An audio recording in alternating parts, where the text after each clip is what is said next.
Yeah, the one we're going to cover because it's actually no coincidence. William Jensen and Reed Duke are facing off against each other, and you know what? 2 years ago, they've been here as a team and got to top 4 in this very same room.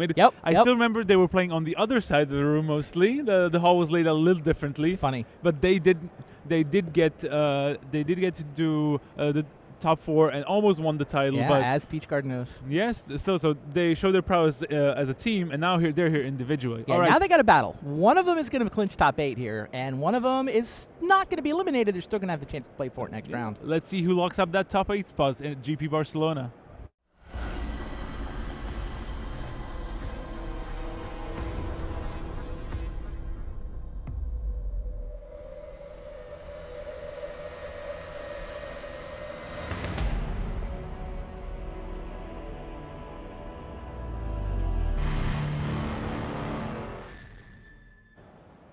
Hello and welcome to round 14 at GP Barcelona 2016. I'm your host Matej Zalkai here with Randy Buehler, and we got a doozy of a feature match. Yes, we do. 2/3 of the Peach Garden Oath facing off against each other. William Huey Jensen here on your left, number 22 ranked player currently, against Reed Duke, and they're already duking it out. Seagraph's Cab on the battlefield first for Reed Duke.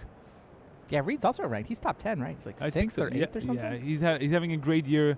On the GP circuit as well. He's already racked up so many points. Plus, he played Worlds. Mm-hmm. He got some decent PT finishes as well. So he's well on his way to platinum. So, but now Ravenous Bloodseeker facing off against Reed Duke, and he's gonna add a nagging thought. Maybe digging for lands. Oh no, he does have some lands in his hand. So he's gonna get one good card in his hand, one in his graveyard. We watched both players draft, if I'm not mistaken. We did. We watched both these drafts. I thought William Jensen's deck was okay. Wouldn't be too happy with it, but yeah, it looked all right to me at such a table. Yeah, he was not happy with it. And he was Marshall not talked happy, to yeah. him. He was not happy with it, but he did manage to get the 2-1 win in the last round. So, And Reed, I haven't heard his take on his deck. It looked a little medium-ish to me. Didn't seem like it had a lot of ways to win, and he played a very long game one.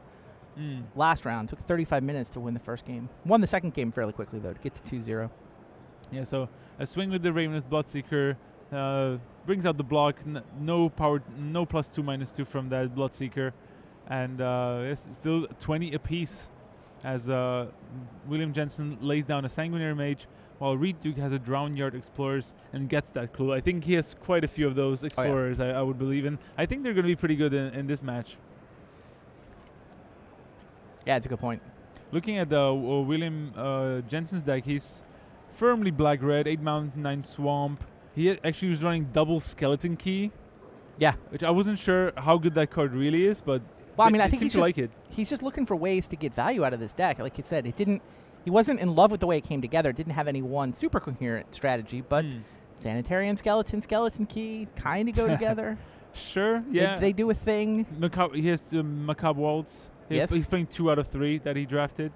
And look at that.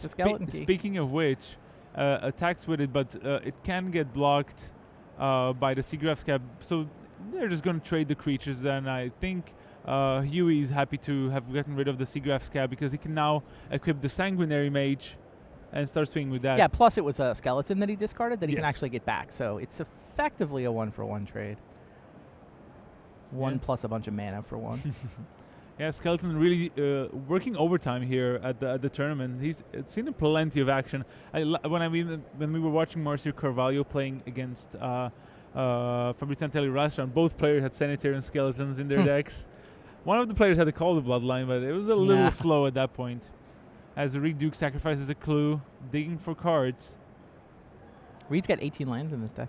Yeah. 10 island, 8 swamp. I can see that. He certainly doesn't want to miss land drop, and he's got the clues to back it up.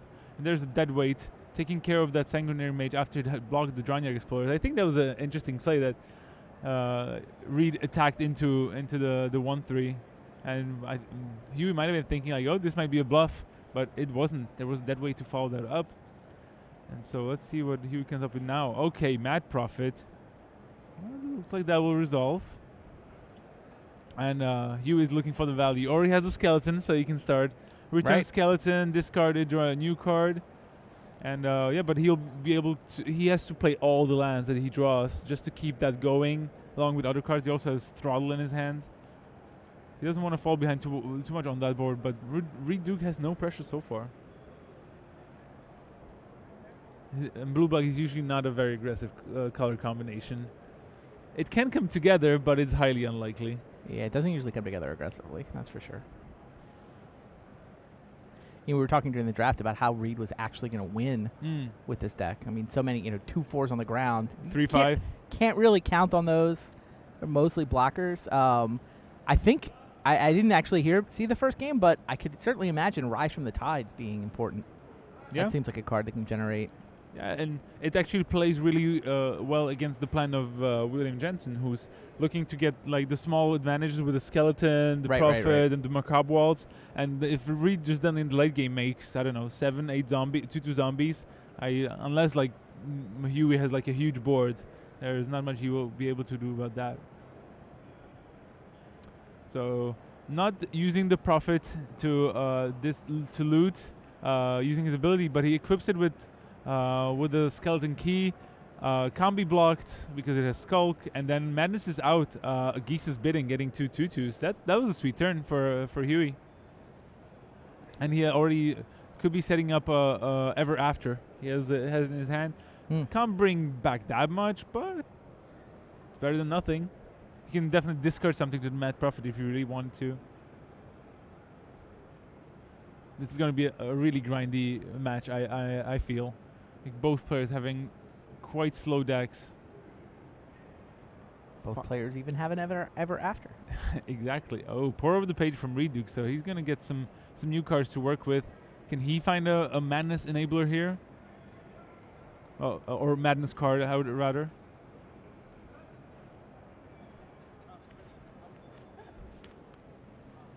I think he has a catalog in his hand. I believe he has 2 pour over the pages, so he definitely can go deep into his deck.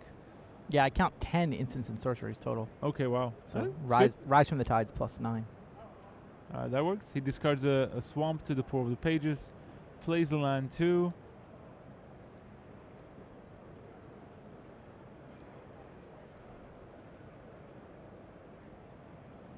No skeleton value for Reed. Doesn't have any in his draft pile. Just passes the turn. He could have attacked there into the 2 2/2s, but I think he just wants to stay back on defense, just in case he has some sort of removal spell that would allow him to get through for a lot of damage. Okay, so it looks like Huey just passed there, and that allowed the Reed Duke to fire off a catalog, digging himself even further into his deck. This is setting up for the perfect Rise from the Tides. Mm-hmm. I like those kinds of decks. Having just one Rise from Tides is a little risky, especially in blue-black where you don't have like a lot of finishers. Mm-hmm. And blue-red, it's sometimes you can go off with like Pyrehound. Yeah, blue-red feels like the better home for it. Yeah. Usually there's sort of more payoff for having a bunch of spells in your deck, and sometimes you even get a Geist Blast to fork it. Yeah, that's a sweet one. That's an Adam Prosac yeah, indeed interaction if I've ever seen one. Yeah, Reed Duke's getting aggressive here with the Lamplighter now with 6 mana open on both sides. So Huey's just gonna go for another Geese's Bidding here. Discard it to the Mad Prophet. Gonna get 2 more zombies if that resolves. Looks like it has. And it's gonna also get to draw a card. Ooh, I love the value. I mean, and he can also will be able to bring back the skeleton at the end of the turn and just keep going. Sure. But the question is if he's going to block the Lamplighter. That is a good question. It is a little risky, but if he blocks with all 4... Yeah, I would quad block. Yeah, if you're going to block, you quad block. Exactly. And now, dealing with one of them doesn't save the Lamplighter. Okay. Another Drownyard Explorers and a clue. As you were saying, it's the Drownyard Explorers. How many does you run in total? Just 2, but 2 Lamplighters, which are kind of like a... It's a lot of... Yeah, big brother of the Explorers. All 2 4s and 3 5s. Interestingly enough, Huey also drew a Kindly Stranger, and he already has 3 card types in his graveyard. There's a sorcery, land, and a creature. With that Throttle in his hand, he could actually like really kill the board. He can kill one of the explorers with throttle, and then flip the Kindly Stranger on the following turn if he wanted to. He also drew a Thraben Gargoyle here that he's going to play. Very likely flip it in at the end of the turn if he wants to get aggressive.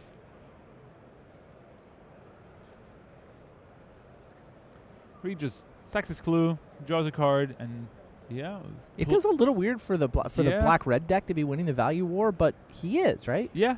Huey's just pulling a little further ahead with every one of these interactions. Yeah, and I'm starting to appreciate the skeleton key. Sure. Like it wasn't a card that was on my radar, but in this sort of deck, it can actually really work.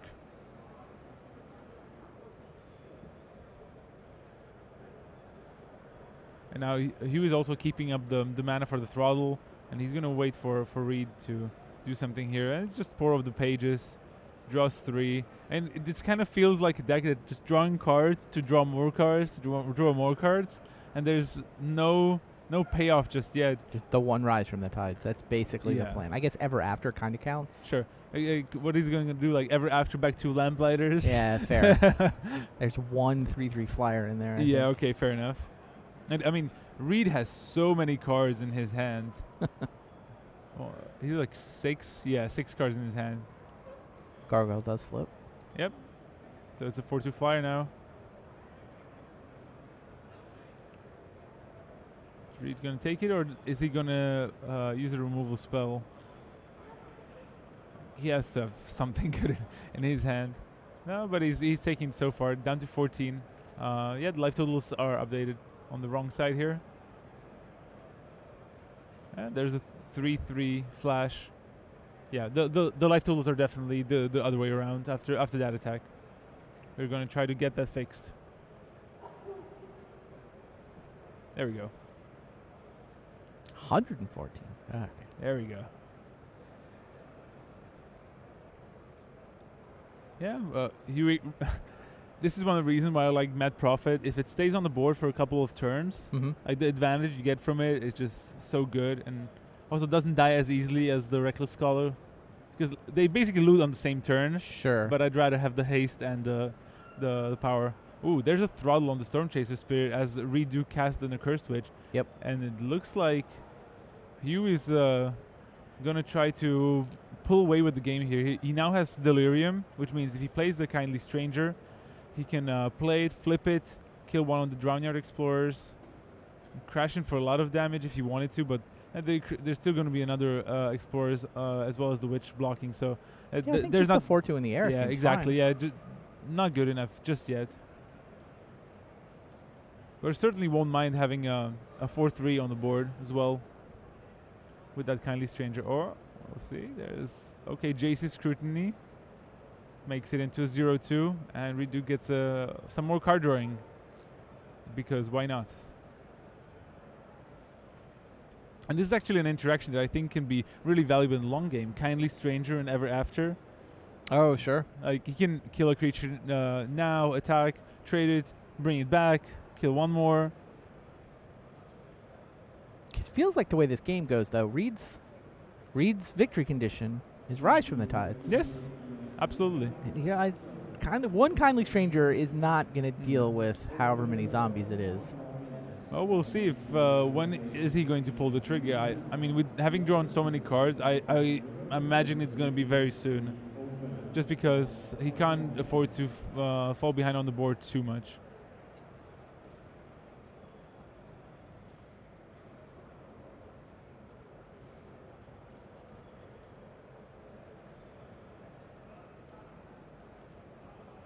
And Reed is also getting very deep into his deck, having drawn so many cards. Yes.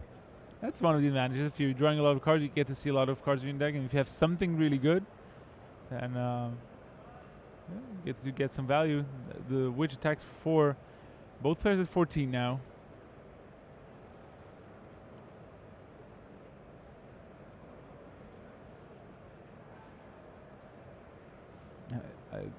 By the way that Reed is like looking at the cards in his graveyard, really makes me think that he's thinking about pulling the trigger.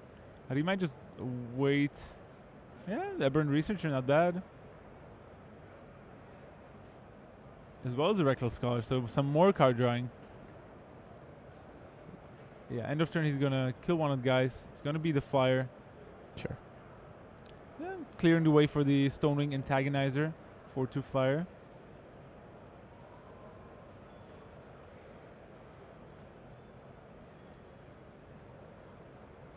Interesting. Huey Jensen is actually playing the Indulgent Aristocrat, the 1-mana 1/1 lifelinker that you can put a counter on your vampires according to one counter for each creature's sacrifice and every 2 mana. Could be interesting, but he has no vampires just yet, so it could just put counters on itself. Another a small combo with Sanitarian Skeleton, of course. But what he actually could do is ever after bring back the 2 vampires, start sacking his zombies, put some counters on it. Okay, there's a double block on the Demon Possessed Witch there, and one more JC Scrutiny. No, it's just the Wind. Return the Antagonizer to Huey's hand. The Kindly Stranger trades with one of the Explorers. Back in the graveyard, right where Huey wants it. Yeah, well, we'll see if he's gonna pull the Ever After trigger here. He also replay Gargoyle. He also has Macabre Waltz. Oh, interesting. He has Macabre Waltz and Ever After in his hand? Yes. Kindly Stranger's going to do a lot of work. Yeah. He can kill a lot of creatures. But he might be thinking if he's just going to play the Gargoyle here. He can play a little slower. With the skeleton as well. Yeah, so he's going to return the skeleton and play it. And probably start putting some counters on his lowly 1 vampire. Yeah, Sanitarian Skeleton. It's so much work. It's good in the graveyard. It's good in the hand. It's good in play. And Huey seems to be outvaluing Reed here, who has been through so many cards from his deck. All true. There we go. There it is. All right. So how many zombies do we get here, Reed Duke? Rise from the Tide, 6 mana sorcery. Put into play a 2/2 a zombie token for every instant and sorcery in your graveyard, but they do come into play tapped. So it's 7. 7. Meh. Just 14 power. It's fine. 6 mana, 14 power. Divided up in 7 pieces. Yeah.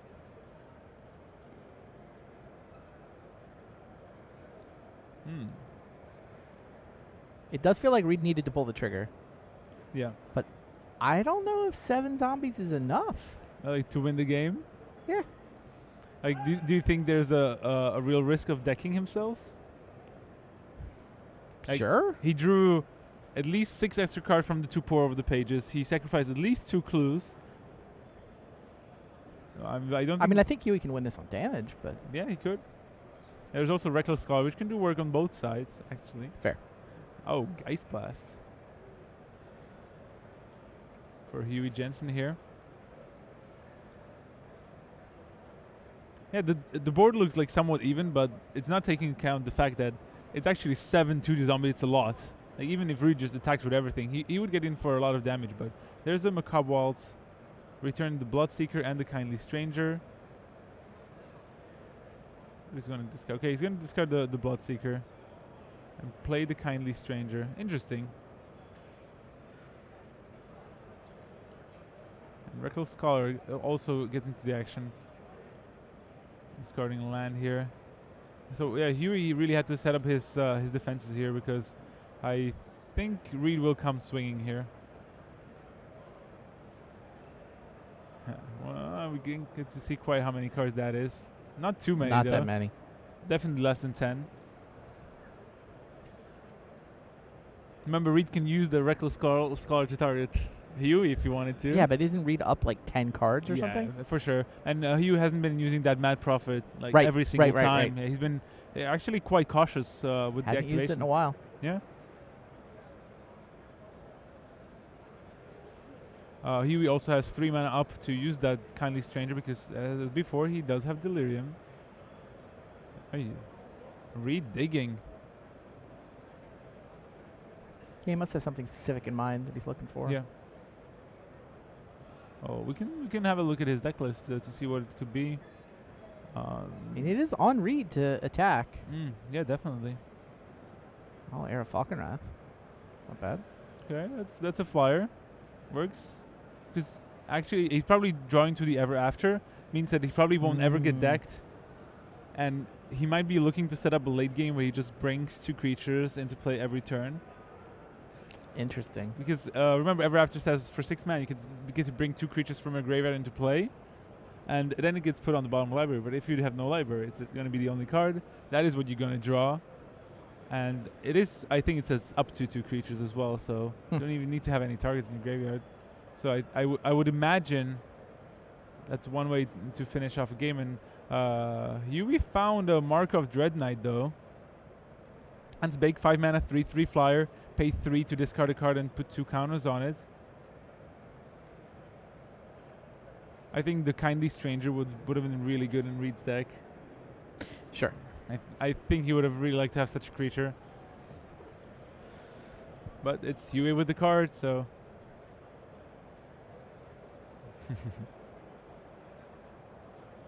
the ever after mirror match. So neither player... Can they actually get into a board where nobody can win? Actually... Both players are just casting ever after every turn to not get decked. Reckless Scholar messes that up. Yes, but we know Huey does have the Geist Blast in his hands. And look at that interaction. Marco Dreadnought is a vampire, so finally getting some value from that Indulgent Aristocrat there. This is already very interesting, but I'm actually worried that this is only game 1, and game 2 and 3 are going to go in a very similar way, I would think. Like both decks are not really set up to be aggressive in any way.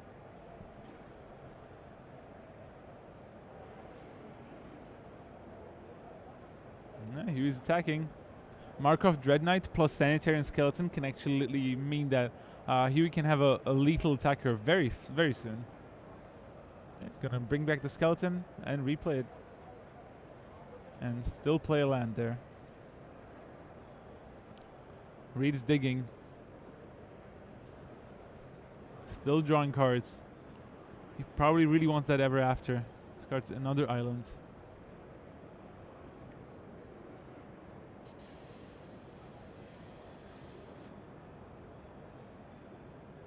I like how Hugh is playing this as well. Like he's like replaying the Sanitarian Skeleton every turn just to hold off the curse, because he doesn't want it to flip. He doesn't want to kill it. He doesn't want it to turn into a curse. Yeah. So he just plays it and sacks it to the Indulgent Aristocrat, which always puts a count on it. And having a 3/3 life flinker is actually not the worst against a horde of zombies. Okay, there's the ever after. So Reed is pulling the trigger. What can he bring back? We don't see the graveyard, but he has 2 flyers. That's not bad. Okay, so that's how he's gonna hold off the Markov Dread Knight every turn. And then ever after goes on the bottom of what I think was about a 3-card library. Yeah.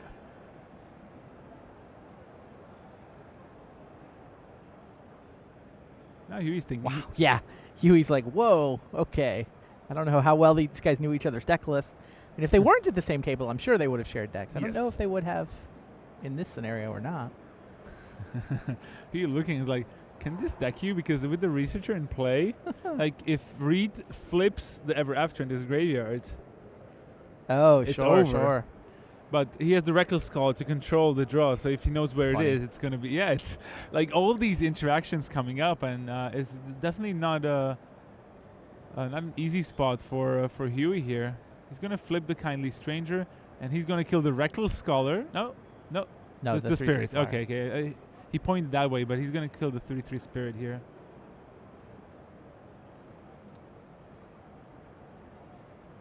What is nice about the Sanitarian Skeleton with like these sort of looters, that it allows you to play your lands. If you don't have the skeleton, you have to keep discarding lands, so you don't get to do as many things in the same turn.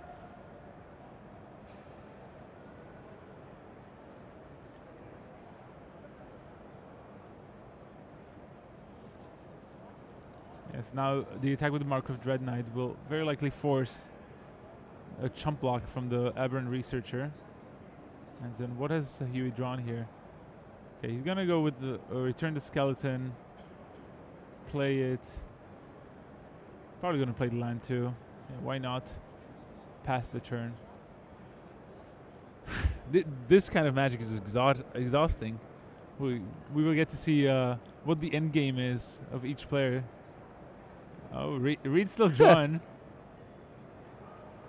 Is that a 1-card library now? Looks that way. And we know what the card is. It's Ever After.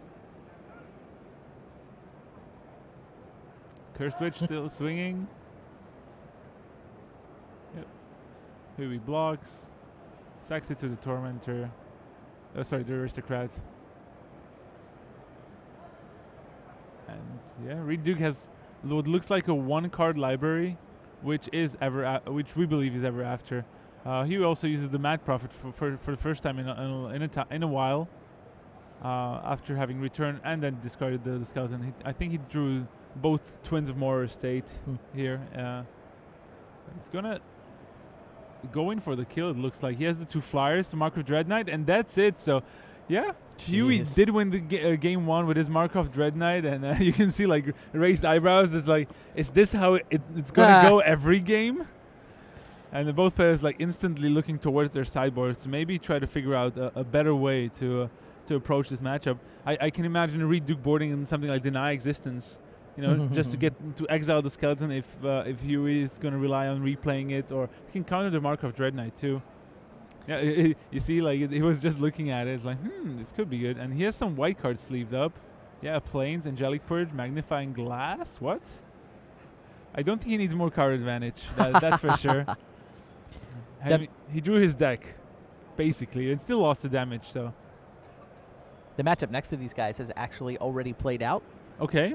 Brian Brown-Duin defeats Alexander Hayne. Wow, so just 1 win away from the top 8. It looks 2 like games to 0. Yeah, BBD has a win to get into the scrum. I don't know where his tiebreakers stand. Sure. But there's fully 7 pods that can get a player to 39 points. Yeah, to be fair, BBD went 9-0 on day 1. Oh yeah, his breakers should be good. So his tiebreakers should be good. They should be. Yeah, he may be on pod 2 actually.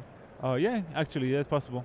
So, we know Alex Hayne was X2 coming into the last draft. Yeah, so I think they were on pod 2 with good breakers because both were pretty high after day 1. If his breakers are as good as we think they should be, then BBD's got to win it in next round. Yep, for sure. I don't think he can draw because it's going to be just X2s and better. Oh, yeah. No, you have to get... There are going to be like a dozen players at X2.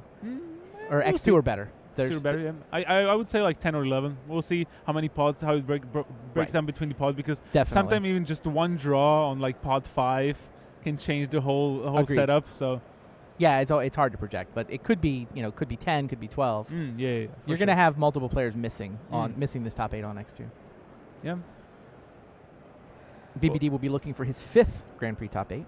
Interesting. Let's get 2 wins already. Yeah, we talked about this a little over the weekend, but there's for the World Championship there's 1 slot, which is like the player with the most points from Grand Prix. Actually, we talked about that. Tomohiro Saito got 1 point at Beijing. Got it. So he's on 38 now. Okay. Then we have Reed. So he's going to be in 3rd because Reed and Fabrizio are both going to pass him. Yeah, they're both going to be at least on 3. They're going to get 3 points here at least. So Reed has already passed him virtually. Yeah. Because Reed was on 36 coming in, so he's going to be at 39 at least. At least, that's with and Fabrizio is going to tie him, at least. Right.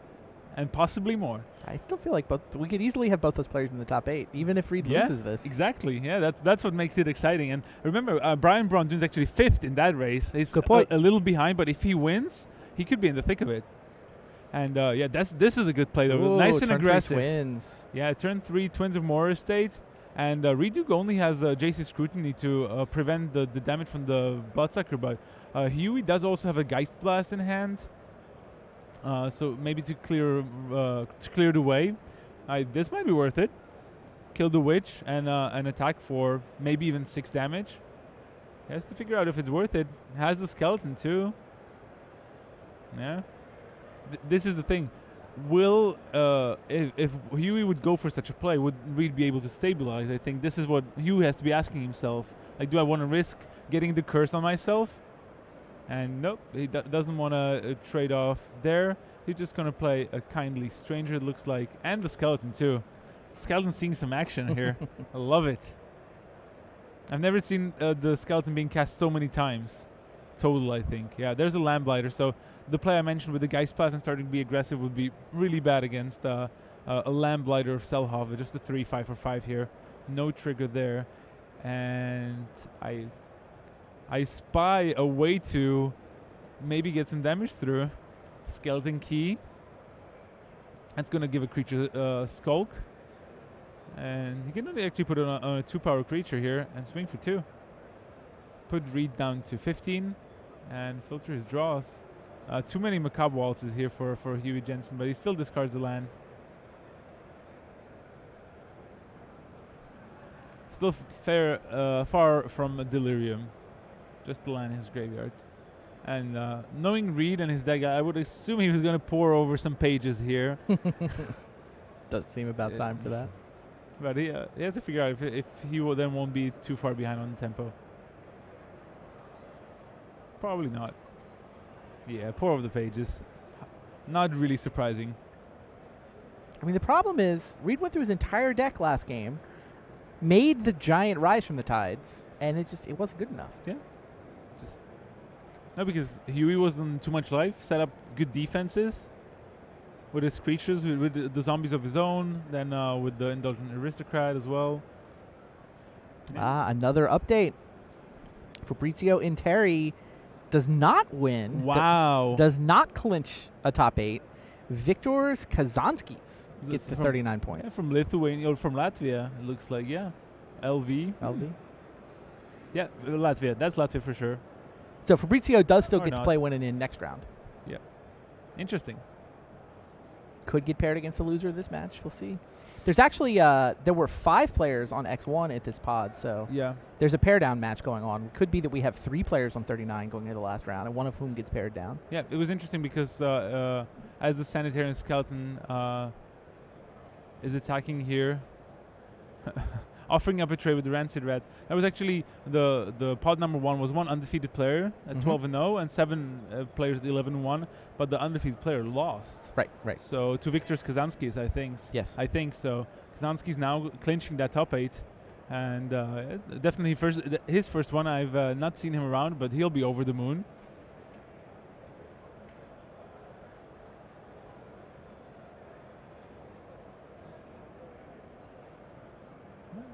Here we got discarded the Macabre Waltz to the Skeleton Key trigger.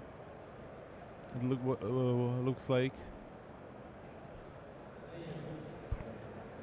Reed passes here, and the Skeleton crashes in again, and this time, okay, another Jace's Scrutiny.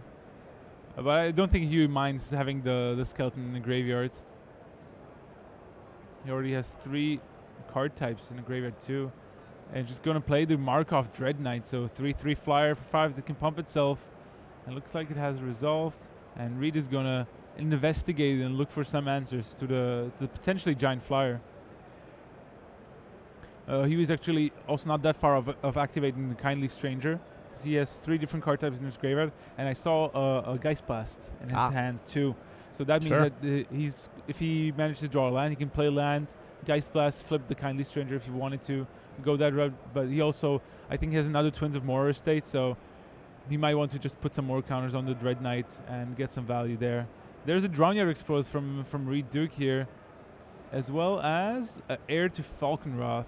So a 2-mana 2/1 that can flip into a 3 to flyer, but it's not going to be big enough against the Markov Dread Knight. Huey also drawing a Throttle here. It's not a lot of answers for Dread Knight in Reed's deck, right? Sorry? Yeah. What does Reed do against Markov Dread Knight? He has Just the Wind. Okay. What does he do the next turn? No. He can adjust the wind, maybe brought in the Night Existence. He just doesn't have much removal. That's the problem. No, he doesn't. There's To the Slaughter, but there's just the wind, so. So he madnesses it out via the air. He flips the Heir to Knight by discarding Just the Wind. He's gonna bounce the Markov Dread Knight, and he was just pulling the Geist Blast to the front. He's just gonna get rid of the 3 to flyer. I think the way the attack with flyers is the way to go for Huey here. Yeah. The Markov Dread Knight is always gonna be a huge problem for Reed, because of all the Macabre Waltzes, the Ever After from Huey, and it can just grow and beat Huey's flyers, who also doesn't have too many of them. We saw Storm Chaser Spirit, the Aberrant Researcher, and the Arrow to Falconrise already in the graveyard.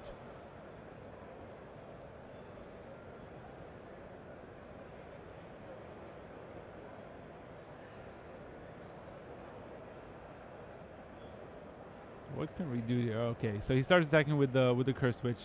He wants to get the infectious curse online. But yeah, Huey just blocks with the Twins of More Estate. Enchants Huey. And maybe Reed can find a way to finish off the Twins. Okay, no, he just goes for a Macabre Waltz of his own. Returns 2 creatures, the Arrow Falconrot and the Aberrant Researcher. And now can replay the Researcher after discarding an island to the waltz itself. Hey, Huey has been a little short on mana here during these games, and he did draw a Farbark Revenant this turn, but I think he's probably going to look at replaying the Mark of Dread Knight here. Yeah, there it is. 5 mana, 3/3 flyer for now. Definitely grow bigger. Yeah, I think Huey just wants to just keep drawing lands so he can do some Sanitary and Skeleton shenanigans and just really start grinding away. And look at that. Aberrant Researcher flips into its perfect form. Yeah, perfect form. So a 5/4 flyer suddenly having flipped to the Slaughter from Reed there. The clue being sacrificed to draw a card. So finally Reed seems to have a threat of some sort, but we know that Huey has the Kindly Stranger with Delirium already, so I think he was just going to take the hit down to 14, maybe then down to 13 from the curse, but he's probably then going to kill it. There's the air, just past the turn. 13 to 15.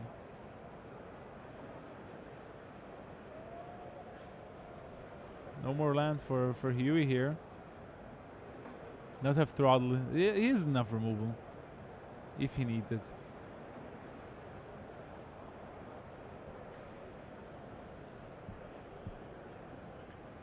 Dread Knight swinging.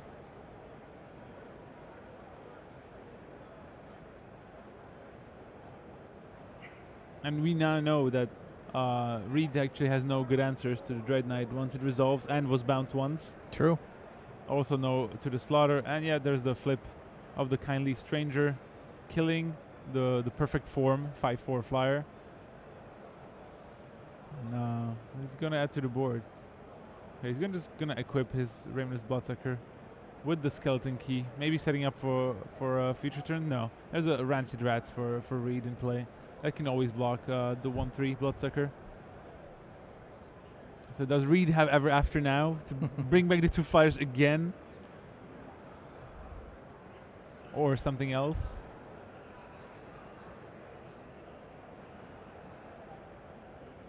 Well, he's going to flip the air first. Okay, discarding a land. Swings in for 3. That's a legitimate plan with the Infectious Curse in play, because I don't think Huey has any sort of life gain. So if Reed can stall out the game, it could actually be good enough here. Especially maybe he can have Rise from Tides. He's just going to deadweight the Mark of Dread Knight. That's removal. Part removal. Sort of. Yeah, but I think now Huey could like stay back as well in the face of the air. And just chump block and bring it back later. We know he has a lot of possible activations there.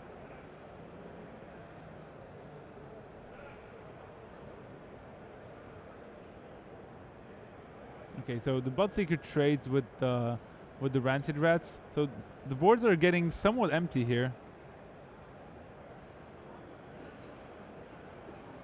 Yeah, but Huey still has so many cards in his hand. He can actually get some nice value. He can, if Reed decides to attack, he can, even if he doesn't, Huey can discard the Twins of More Estate that he has in his hand to the Mark of Dread Knight, make it into a 3/3 while also getting a 3/5 into play. That doesn't suck. Certainly doesn't suck, yeah. No, I'll be honest, this match is really hard to commentate on because there are so many lines of play and options that I'm just happy I'm seeing such good players play it out. Sure. Because I'm learning something every turn.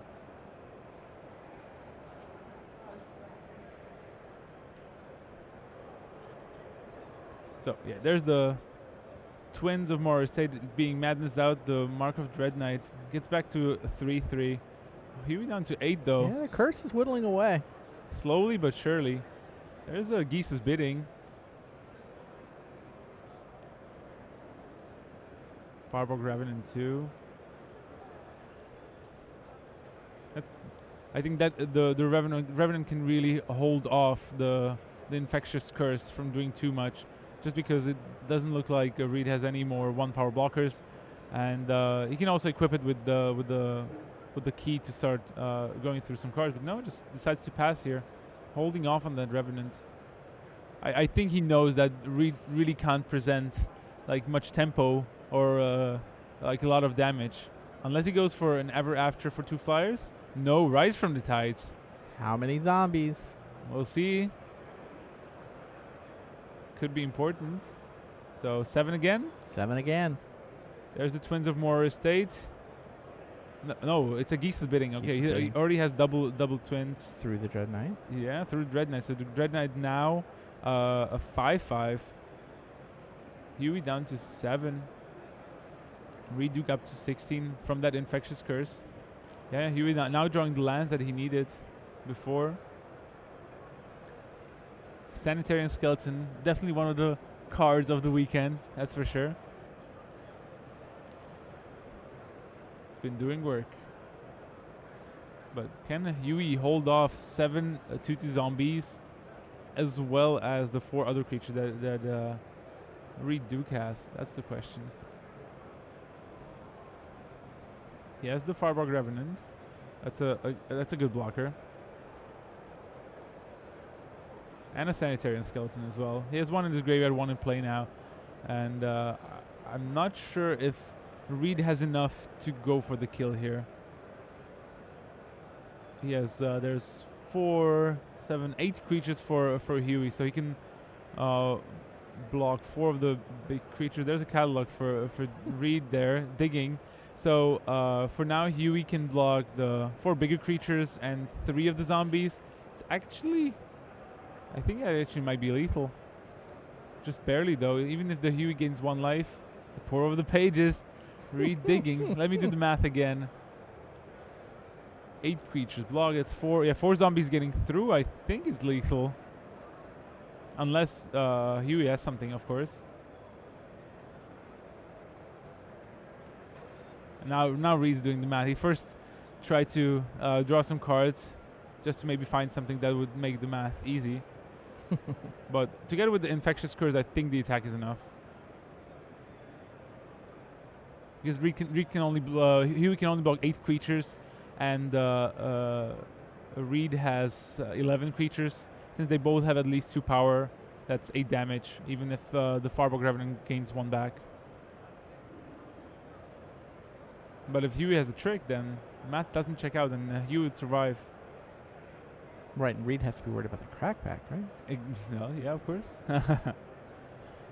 Being on 16, though.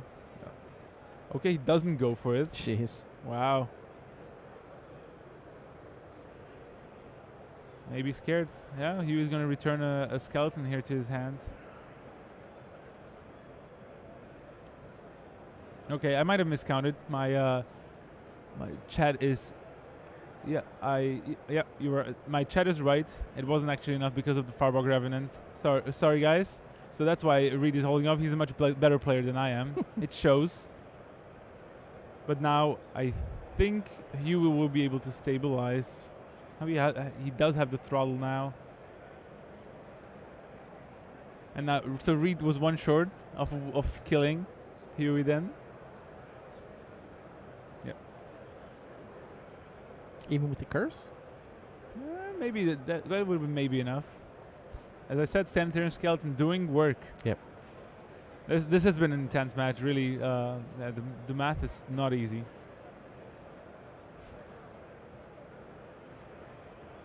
I'll let the Twitch chat get in the jokes on my behalf. I deserve it for this one. So Huey will swing in with the Farborg Revenant.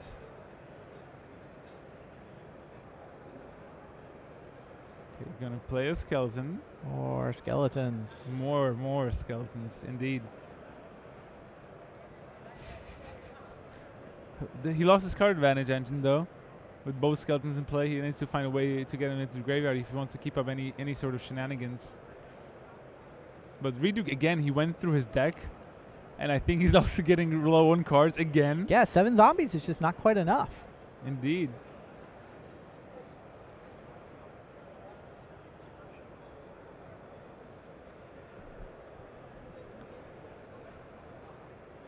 Okay, there's the ever after. So 2 important creatures getting back. It's a Rancid Rats and an Aberrant Researcher, though. I mean, at least the Rancid Rats can trade there, and also Dranya Explorer. So this might be enough for the following turn for Reed Duke. I think he played out basically all his creatures. Sure. At least once. But now Huey, counting the cards, I think it was 3 or 4 cards in the library. One of them being the ever after. So Throttle on the flyer there at the end of the turn. And closes off one avenue for Reed here, but he still has plenty of ground pounders. Magmatic Chasm. Oh my. Does he have enough here? No, there's still the air. Yeah, there's still 1 blocker. Yeah, and there's Air of the Night still. Huey's counting power. What does he have? So he the air will block the big Markov Dread Knight, and the rest, it looks like it's enough then if he's attacking. Really? It's 10, 12, 14, 16. I think it's just about lethal. Look at that. It's a swing with everything. Wow. There's only 1 flyer. Air to Night blocks the Markov Dread Knight. And yeah, there's the twins are 6, the witch is 10, skeletons 12, Farbok 13. It's exactly lethal. Wow. Exactly lethal here from William Jensen, boarding in that Magmatic Chasm. And he knew the board was still out, and Huey Jensen clinches the top 8 with Magmatic Chasm. Jeez. Owen Turtenwald watching over their shoulder. I don't even know who. Just like a stage mother almost. Doesn't know who to root for. Just wants everybody to have a good time. And let's get them both into the top 8, I think is his plan. Yeah, but this was an incredible match, but you could see the problem with Reed's deck. He doesn't have a good finisher. Yeah. And that's part of the Yeah, problem. we were afraid of that during the draft. Yeah. Got a lot of value out of it, though, and Reed does still have a shot to make this top 8. So congratulations to Huey. That is Grand Prix top 8 number 21. 21, barring some tiebreaker catastrophe that I can't even imagine. Reed Duke, who is gunning for Grand Prix top 8 number 18. Okay. Still will be able to play for it next round. Maybe against Fabrizio and Terry? Quite also possibly. X2. We'll see about that, and we're going to head on to what I believe is Lucas Blohan against Martin Scheinin. Lucas Blohan on the right, Martin Scheinin on the left. The Czech player, Gold Pro. Sure. Part of Team Cabin Crew, one of the most well-respected Czech players, alongside Martin Juza, of course. And look at that, game 3, both players 11-2. Martin Scheinin down to 3, Lucas Blohan on 9. And there's a Pious Evangel in play as well. That can ping the game towards a very bitter end there. So we'll see what Martin Scheinin does here, because he has to deal with the big Quilled Wolf, and I assume that Ox has Delirium already. I see an artifact, a creature, an instant. I'm not sure. I don't think I see a land, but I can't see the cards in his graveyard very well. And I would assume he has Delirium. Let's just assume the Ox has Delirium, so he does have Vigilance, and it's attacking here. Lucas is playing Abzan? Yeah, it looks like. It looks like a small black splash. 9/7/5? For a Kindly Stranger? Not 9/7. That 9/5/1. 4. Oh, that's a 1. Yeah, and he also has a Warp Landscape to fix him. He has Anguish Unmaking, so that's part of the reason. Also has Kindly Stranger in his graveyard. So green, white, splashing black. That works. Sure. So Martin, okay, we fixed the life tools, so it's 9-4, not 9-3. It looks like. Time has just been called on the main floor. Yeah, they still have some extra time, and I think they're going to finish. Life tools being as low as they are. So Luke is just going to pump his Cold Wolf up to a 6/6. It's going to make the Bloodsucker go away. And is that Ox? Did that Ox get through? Putting Shining down to 1. Still thinking.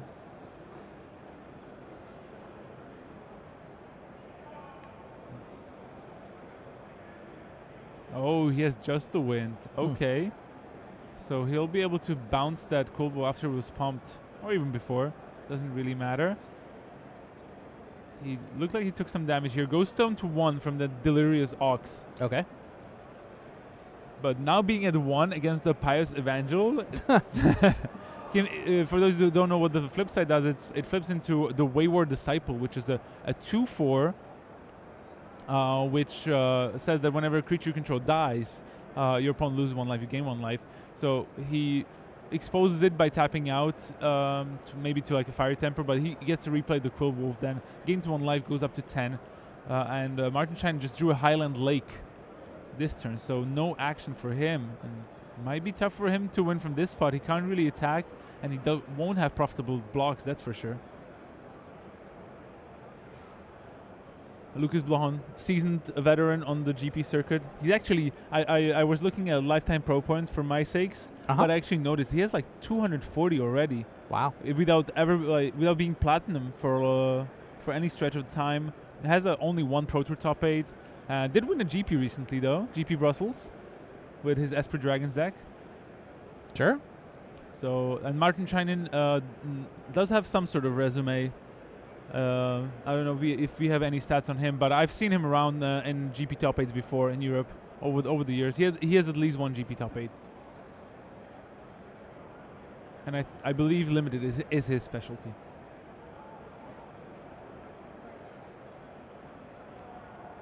So does nothing, passes the turn now.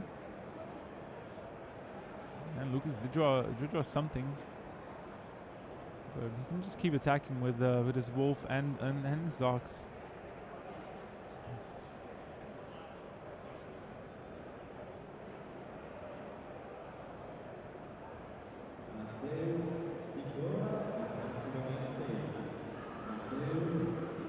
Lucas trying to figure out the math here. He has the 2/2 Wolf that can get pumped to a 6/6 and a 3/5 Vigilant Inquisitor's Ox. Is it now time for a double block, Martin Scheinin? Yeah, blocks like this. He really can't allow any of Lucas's creatures to die because of the Wayward Disciple. Right. So he's basically locking himself out of the game in a way, because he didn't decide to block the previous turn. Has a Solitary Hunt. There was still a clue in play for Lucas Blahon, who's up to 11 now, and I think this is going to be it. Martin Schein draws another land, and he won't be able to survive against any of the attackers from Lucas Blahon. And I assume we'll see a handshake. Okay, he has Nephalia Moondrakes. He can give his team flying, but it's not enough. Just 7 damage there. So Lucas Blahon moves up to 12-2. He's going to play for top 8 next turn. Yep. That would be another great result. He's firmly on the hunt for a gold status this year. So, but he wants the platinum. Sure. He really wants it. And he still has room in his GP finishes to add some good points. And he's going to walk away at least with 3 points, even if he doesn't make the top 8, which I'm sure he'll appreciate coming into a Pro Tour where maybe a 10-point finish could bring him into touching distance. That makes sense. All right, so this was a very interesting round. The 2 heavy hitters had 2 heavy-hitting games, that's for sure. But William Jensen emerged victorious 2-0 over Reed Duke. What a match that was. Just grinding all the way through. So, yeah, that's it for round 14 here in Barcelona. Thank you for joining me, Matej Bigzy Dalkai, here with Randy Buehler. And we'll be back with the final round of the Swiss soon.